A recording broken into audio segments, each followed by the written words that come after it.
कांग्रेस नेता मणिशंकर अय्यर ने टीवी9 भारतवर्ष से बात करते हुए एक बड़ा दावा किया और कहा है कि पीवी नरसिम्हा राव दरअसल बीजेपी के पहले प्रधानमंत्री थे। संजय सिंह जी हैं, क्या सोचते हैं आप इसमें, बयान को कैसे लेते हैं? अब हम लोगों को तो यही पता है कि कांग्रेस के प्रधानमंत्री थे नरसिम्हा राव। अब खुद अगर कांग्रेस पार्टी के नेता कह रहे हैं कि नरसिम्हा राव जी बीजेपी के प्रधानमंत्री थे, तो किस कारण से ये बात कह रहे हैं, उनको स्पष्टीकरण देना चाहिए और कांग्रेस पार्टी को इस पे बताना चाहिए कि उनकी पार्टी के लोग ही ऐसा क्यों बोल रहे हैं।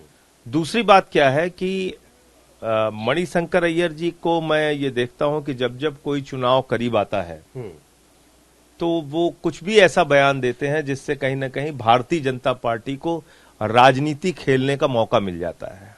तो इसका भी एक रहस्य है जिसका खुलासा होना चाहिए कि आखिर क्या बात है कि जब भी देश में कहीं चुनाव हो रहे होते हैं, अब जैसे मध्य प्रदेश, छत्तीसगढ़ और राजस्थान में चुनाव होना है कुछ 2-3 महीनों के अंदर, और उस समय पे ये बयान आना जिस पे भारतीय जनता पार्टी अपनी राजनीति खेलेगी, तो इसके बारे में भी कांग्रेस पार्टी को बताना चाहिए। मैं अगर आपकी बात समझ पाया तो आप ये कह रहे हैं कि मणिशंकर कांग्रेस में रहकर बीजेपी के लिए खेल रहे हैं, अप्रत्यक्ष रूप से? नहीं, मैं सिर्फ ये सवाल खड़ा कर रहा हूं, इस पे कांग्रेस पार्टी को बोलना चाहिए कि जब जब कोई चुनाव आता है तो मणिशंकर अय्यर, खास तौर से उनकी बातें अगर आप देखें, चाहे गुजरात का चुनाव 2017 का ले लीजिए, ठीक चुनाव के पहले उन्होंने एक ऐसा बयान प्रधानमंत्री को लेकर दिया जिसको प्रधानमंत्री ने पूरा राजनीतिक खेल उसके ऊपर खेला, जो कोई भी पार्टी करेगी। तो अब 3 राज्यों में चुनाव है तो वहां उसके पहले फिर मणिशंकर अय्यर का बयान आ रहा है। तो ये एक बड़ी रहस्य की बात है जो देश को जानना जरूरी है और कांग्रेस पार्टी को इस पे बोलना चाहिए। एक और गंभीर आरोप लगाया, उन्होंने कहा कि नरसिम्हा राव जी सांप्रदायिक थे, चाहे वो बाबरी ध्वंस की बात हो या उनकी यात्रा को लेकर था।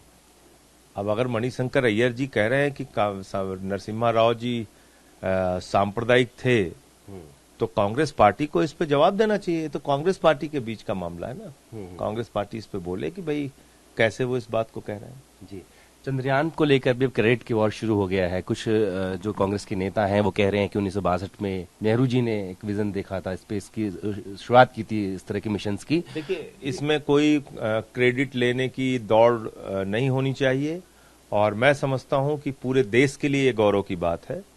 पूरे देश का सीना चौड़ा हुआ है और भारत पहला ऐसा देश बना है जो साउथ पोल के अंदर चंद्रयान 3 हमारा वहां पे उतरा है और सक्सेसफुली लैंड हुआ है।